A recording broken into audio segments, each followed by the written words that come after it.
Hey guys, welcome to Mr. Smith's Kitchen. I'm Brian, Mr. Smith. This is my kitchen. Well, it's actually me and my wife's kitchen, but we'll call it my kitchen for all intents and purposes. If you're new to my channel, welcome. I'm glad you found me. Glad you're taking time out of your day to check me out. If you're returning, fantastic. I'm really glad you came back. And thank you also for taking some time out of your day to see what's going on in my life. I hope you guys always get something out of this. I'm not going to go through my normal spiel of what my channel is about. I do that. I've done that on a lot of videos. And hopefully you'll find me entertaining enough just in this video to go back and check out some of the others. That being said, don't forget to subscribe. Just hit the subscribe button down below if you'd like. Hit the notification bell if you want to know when my videos come out. We do 3 to 4 videos a week. At the moment it's 4 because we're doing a lot of canning for the fall season. And which is what we're going to do tonight. Thumbs up, thumbs down. I would love it if you did one or the other, but that's completely up to you. And comments, always welcome. I love conversation and comments. Try to keep them respectful. I mean, give me your honest opinion, but let's be respectful. Our community has all age groups in it, and bad derogatory comment, mean comments will go away quickly. I do respond to all comments, usually right after I get the notification that they're there, so that way we can carry on a conversation. All right, so today we're going to make a copycat version of Rotel. Rotel is tomatoes, and it's diced, peeled tomatoes, and a green chili of your choice, or whatever pepper you like. That can vary depending on the on what your taste is. I've already done one batch, but the batch I did was very labor intensive, and I didn't shoot it. I wanted to try and see what happened, and it was a roasted tomato and pepper Rotel. It's right here, and it turned out very well. But I used jalapenos and another hot pepper in it. They're just called hot peppers. And it's actually kind of spicy, so I need to make some that's not so spicy. Maybe just a little bit of a kick for that I can cook with for the family also. So that being said, that's what we're going to make today. So, but I'm not roasting and blistering up the tomatoes and the peppers for this dish. This is just going to be a standard style Rotel. We're using Roma tomatoes that I peeled. I skinned them. You know, to skin a tomato, you get a pot of water boiling, you put your tomatoes in there, and as soon as you see the skin crack, you take them out and you put them in ice water. All right, so what I did was I took my pot, I got it boiling, I filled my sink full of cold water, and then dumped about 6 cups of ice in it, and that was my ice water. And then I just simply, I mean really, about 30 seconds in the boiling water, you'll see a crack develop. Take it out, put it in the ice water, it loosens the skin right up and it peels right off. It's not hard work at all. I unfortunately did not film any of that. But after I did that, I just simply diced the tomatoes up, which you can see in this pot right here. I diced the tomatoes up into little bite-sized pieces right there. There's plenty of juice in there also. And that was, I'm going to give you the ingredients list right now. That was 12 cups worth of tomatoes, which is about 25 tomatoes. I mean, realistically, it's going to depend on the size of your tomatoes. But you want to get 12 cups worth of diced, peeled tomatoes. Now, you're asking yourself, do I have to peel those? No, you do not have to peel those. That was just something I wanted to do. I mean, the recipe calls for it, but you don't have to. There is no rule in this part. I mean, there's lots of rules in canning, but when it comes to this, you don't have to peel. That's more just a texture thing. Let me turn this light off real quick. It's bugging me, so I know it's bugging you. That's more of kind of a texture thing. So, because skins don't break down, and they'll always be there. That being said, when I make my salsa, very rarely do I peel my tomatoes. And it turns out just fine, and a lot of people eat it. So, that being said, 12 cups of tomatoes. You're going to need 3/4 of a cup of, these are diced amounts. So 12 cups of diced tomatoes, 3/4 of a cup of a chili of your choice. These are Hatch chilies from New Mexico. They only grow in New Mexico, in the town of Hatch. So the fact that I could get these here in Ohio tickled me pink. The grocery store had them, and I thought, oh my gosh, I got to get some. So I got a bunch of them. But you want 3/4 of a cup. Quick science lesson. When it comes to canning, it's all about acidity. Low acidity versus high acidity, and the balance of acidities. Tomatoes are a high acidity product. Peppers of any kind are a low acidity product. They're neutral. So rule of thumb is, and I just learned this, so I was really excited when I heard this, is 12 cups of an acidic product to 1 cup of a non-acidic product. Okay, so, and I'm not even using a full cup, so we're good. This also gets 4 cloves of minced garlic, and it's going to get an array of spices. Okay, now this recipe makes 12 pint jars or 12 8-ounce jars, the jelly jars, or you can do 6 of the pint jars, depending on how much you use. I'm using the jelly jars because cans of Rotel are 10 ounces, and these are 8. They don't make a 10-ounce canning jar. So my recipe is, we'll make 8 of those. If you don't want, we'll make 12 little jars. If you don't want that much, that's okay. Just split this recipe in half. All right. Now, it gets a lot of dry spices in it. Right here is our plate of dry spices, and I have a card here so that way I can read off of it, because my memory on amounts is horrible. So let me bring you down here so we can kind of go over them all, and I can point to them as we go. All right, so we've got 5 teaspoons of salt. We got 1.5 teaspoons of Mexican oregano. If you don't have Mexican oregano, you can use regular oregano, but I would recommend getting the Mexican oregano. You can find it at most grocery stores. You've got 3/4 of a teaspoon of smoked paprika, 3/4 of a teaspoon of coriander, or cumin, 3/4 of a teaspoon of coriander. All right, and that's all the spices we're going to use. Now, the original recipe where I got this from, this is kind of a mashup between 2 different recipes, but the original recipe, I tweaked it a little, came from the chic, thrifty, I can't remember her YouTube channel. Anyhow, her name is Carol, but she, those are the spices she used in hers. And then from another YouTube channel, which I don't remember the name of, it's not somebody I follow, I got my amounts for my tomatoes and peppers and garlic. Dry spices, use as much as you want or as little as you want. Those make no difference, but they have to be the dry spices. Fresh spices don't count. But Chic Thrifty Housewife, that's Carol's channel. The last thing that was in this that she put into it was, and this is in Rotel, most of these ingredients are in Rotel, is up to 1/2 cup of cilantro. So when you're canning, when you're water, because we're going to water bath this, which means we're just going to put it in a pot of water, an inch to 1.5 inches of water above the cans, and we're going to boil this for a set amount of time.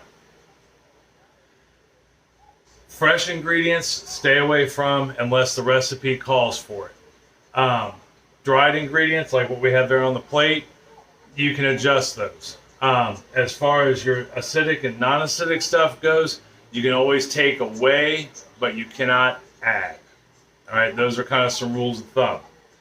All right, so let's get down to making this because it's really easy to make. You will spend more time washing your jars and lids and letting them dry than you will actually making this. So all we have to do is this. Let me take you down to the pot. There we are. Actually, we'll bring you all the way down there. And I'll bring the pot to you. Let me scoot that out of the way. First thing we're going to do, like I said, you spend a lot of time prepping, very little time actually finishing up. So we got our 12 cups of tomatoes in there. We'll turn our burner on as soon as I lock the butane in. There we go. And we're going to start heating it up. We're going to add our green chilies.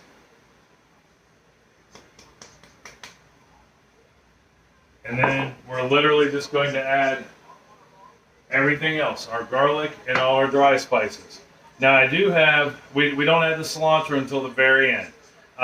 We don't want to cook that down in it, it'll lose its flavor. So there is one more thing that's on the ingredients list, but it's not something we're going to put in here. And you have a couple different options for this. Alright, but first we gotta stir that up. We'll stir this up real good, and we're gonna bring this to a boil. Alright, and as it heats up, the tomatoes will start juicing even more. The salt's gonna bring out a lot of the juice in the tomatoes and in the peppers and give it a good flavor.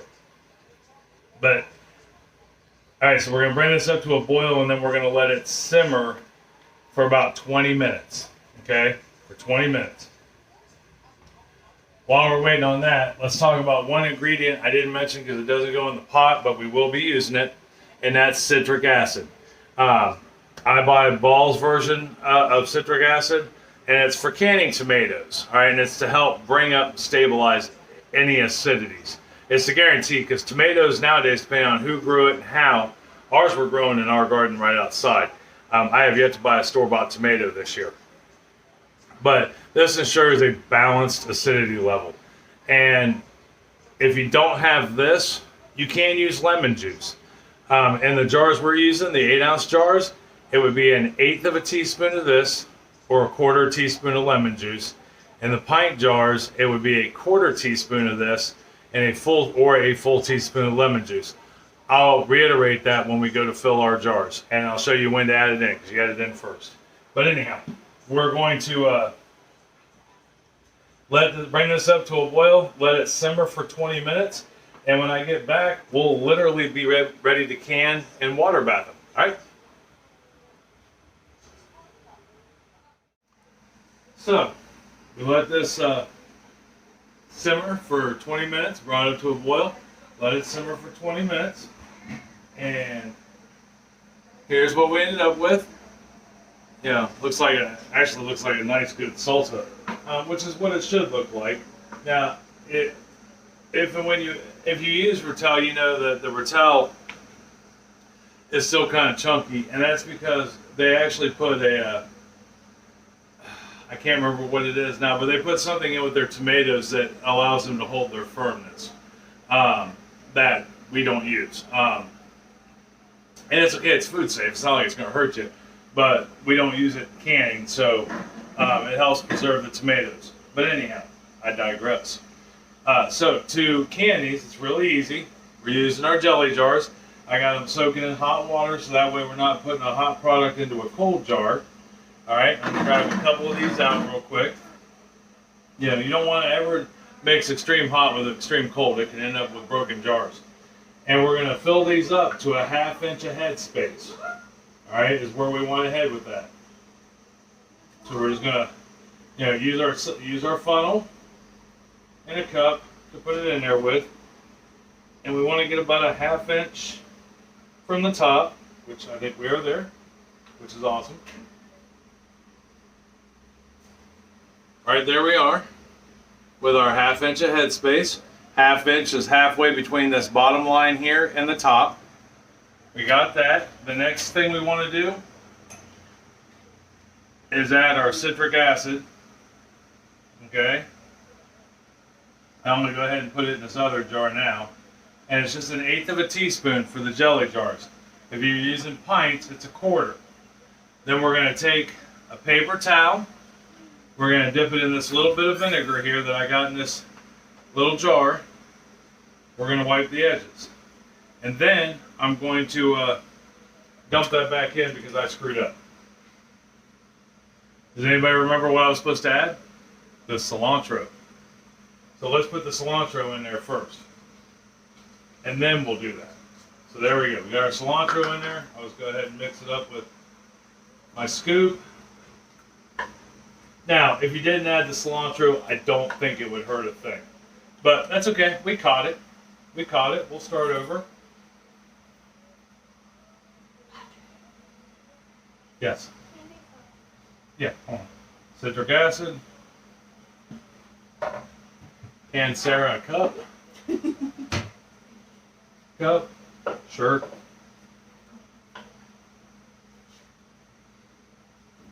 Now we'll pour our Rotel in there.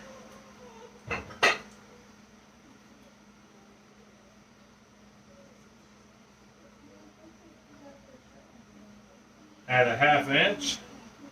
We'll re-wipe. Just like such. We're going to put our lid on and we're going to center it. Okay?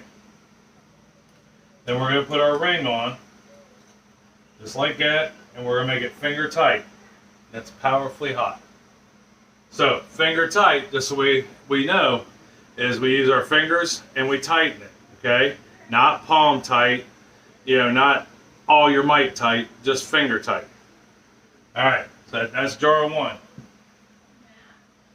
And then I got my water bath is out on the outdoor stovetop heating up, but we'll do one more. Alright, we got our 1/8 of a teaspoon of citric acid in there. And if you're wondering, was it okay that I dumped that back in there knowing it had citric acid in it? It'll be fine. I promise. That citric acid is food friendly. It helps to make this stuff stable in the jars. So that little bit of extra, it's not going to hurt. We're going to fill this up to a 1/2 inch of headspace. Headspace is the gap between the top of your product to the top of the top of the rim there. 1/2 inch of headspace. We're going to take our vinegar, put it on the towel. We're going to wipe our rim. Clean rim is important. Just the littlest thing on there could cause us to not seal or siphon, and then your water in the jar turns red, or your water in the canner turns red, and your jar becomes empty. Lid on and centered. Finger tight, not palm tight. Don't use your whole hand. Don't power it. Just finger tight. I'm going to go ahead and get these other 10 done, and when we get back, we'll talk about the canner for a minute. All right? See you here in a second. Okay, so we got 10 jars out of that, not 12. That's okay. Unfortunately, when it comes to that, it's not quite an exact science. And at least it never has been for me on that end of it. But still, 10 jars of Rotel is quite a bit. That'll last us, you know, if I were to use it straight through, I've already got cans of Rotel in the house, so, and I'll use those first. These are more for a backup long term, but they would last us a few months at any rate, at least until, you know, spring, summer. But that being said, I got 10 jars filled, 1/2 inch headspace, wiped down my rims, put my lids on, made sure they all had 1/8 of a teaspoon of the citric acid in them. I put them in my water bath canner, okay, which used to be our pressure. It's our old pressure canner. And I made sure there was 1.5 inches of water above the cans, so that I filled it with water all the way up, so it was 1.5 inches above all those jars. And then I put the lid back on it. Okay, that's kind of important. You want to leave the lid on it when you're water bath canning. Put the lid on it. I'm gonna wait until it starts boiling. Once it starts boiling, I'm going to set my timer for 20 minutes. Now, if you're doing pint jars, you want to go 40 minutes. in a water bath canner. You ask why the difference? Well, I'll tell you why the difference. The difference is pint jars are bigger, obviously, but it takes longer to get the heat into the center of those pint jars through the density of the tomato and the sauce. So it takes a little longer to get that center up to 220 degrees. Where with the little jelly jars, it doesn't take that long. So you only need to do it for 20 minutes versus 40. So when I come back, before I forget, once they've boiled for 20 minutes and your timer goes off, turn your timer off, turn the heat off, and then just let them sit there for an additional 5 minutes. That way everything stabilizes and settles down. Once that happens, you can take them out and set them in a place where they won't be disturbed. So when I come back, I will have them out of the canner. I would take you out there, but it's actually dark outside right now, and I don't have any real lighting out on the back steps, so you wouldn't be able to see anything. But when I come back, we'll take a look at our finished product. All right? I'll see you in just 1 second. All right, so we made our Rotel, boiled it, jarred it, simmered it, jarred it, put it in the water bath. We let it water bath for 20 minutes. Let it rest for 5 before we even took the lid off. After 20 minutes, we just turned the heat off. Let it sit there. That's it. 5 minutes. Didn't take the lid off or nothing. We just got done pulling them out of the water bath. So let me show you what we ended up with. It pretty much just looks like the jar I showed you earlier, but these are the real jars that we just pulled out. You can grab this, it's really, really hot. And there is our tomatoes and chili. All right, so let's talk about what we got to do next. The next thing we got to do is just let these sit. I got them resting on the counter right there. All right. And I'm going to let them sit there for the next 12, 24 hours. Not going to touch them, not going to mess with them. I'm going to listen for those seals, the lids to ping, which I don't know if one of them just did it while we were talking or not, but I know I've had about 7 of the 10 pop. After they've sat for 12, 24 hours, just resting, cooling down to room temperature, relaxing and sealing. Next thing I'm going to do is, much like with this Rotel I made the other day, I'm going to label it.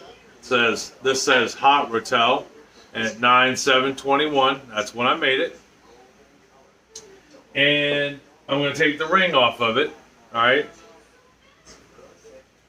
I'll show you. So tomorrow morning I'll write what it is and the date on it, and then I'm going to take this ring off. Okay, and then you're going to grab it by its lid and hold it. All right, just the lid. Don't grab the jar. It defeats the purpose. That tells me that's got a mighty good seal on it, and there's no air in there, and it's shelf stable. Okay, so then when I take these downstairs to put them in the on the shelf, right?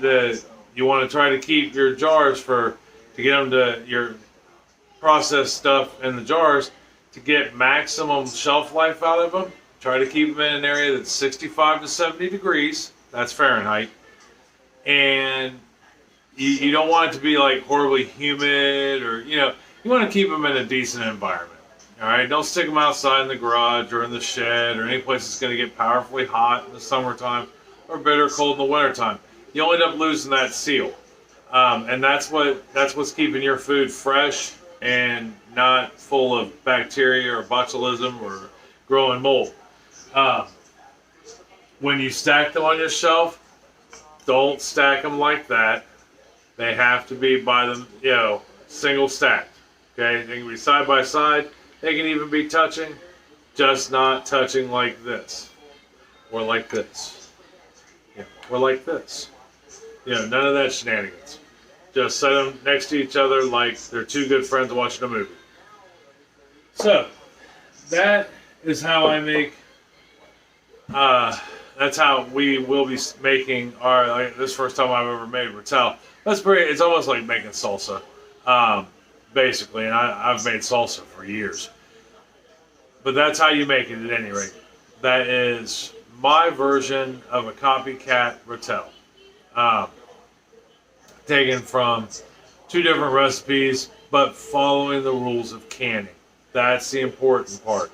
You know, when you first start canning, you want to, follow the recipe verbatim, and you want to learn the rules, do your homework. Once you learn the rules and what you're looking for and what you can and cannot do, and there's I won't say a lot of people, but there's a fair amount of people out there that don't follow the new guidelines and rule books. And if that works for them, that's great. I would never want anybody to tell me what to do in my kitchen, but I'm close. I may change things and switch things around, but I know the rules, and that makes all the difference. I've done my homework. I know that what we did here by essentially combining two sets of instructions to make two recipes to make one, it will still be a good product that is shelf stable and should last at least a couple, 2-3 years. That being said, let me know if you try this. Canning is a fun thing, and it will save you money in the long run, and it benefits your family. I know everything that's put in there, and nothing, there's no real preservatives in there. Our preservatives are all natural. I don't have to worry about it being processed in a factory. I did it myself. That way I know it's okay. I know it's healthy. I know the product was fresh. Everything but the hatch chilies, it either came from a spice place, or Amish store where that stuff's made by them. So I know the people who made it. The tomatoes came from my garden. The hatch chilies, now the hatch chilies I had to buy from the grocery store, but that's okay. The 4 I made that are hot, I grew everything in my garden, except for the spices. And once again, I'm only one step away from where they make the spices, where they made that happen. All right, so let me know if you do try this recipe. Let me know if it works for you. Let me know if you thought it was easy or hard. What you think? Was it good? I tried a jar of the hot. There was originally 5, and in my opinion, it tasted pretty much like Rotel. I can't wait to cook with it. Or let me know if you didn't like it at all and you just rather prefer the Rotel. That being said, I love you. I love you very much. Tell somebody else you love them and you love them very much. It's going to make their day a whole lot better, and it'll make you feel a little better telling somebody. All right, I will see you next week. I still don't know for sure what Tuesday's talk's going to be or Wednesday's dinner, but I got a couple ideas, at least for dessert. One of them is an apple pie burrito, which I don't know if I'm altogether sold on. I may try it out before I bring it to you. Or it's going to be a biscuits with apple pie filling on them is the easiest way to describe it. That we did try, and it's amazing. So that may be it. But anyhow, it's going to be something something in a fall category. Apples, pumpkin, something warming the soul. I will talk to you later. I hope you guys have a great rest of the week, and I'll see you Tuesday. All right. Love you. Bye.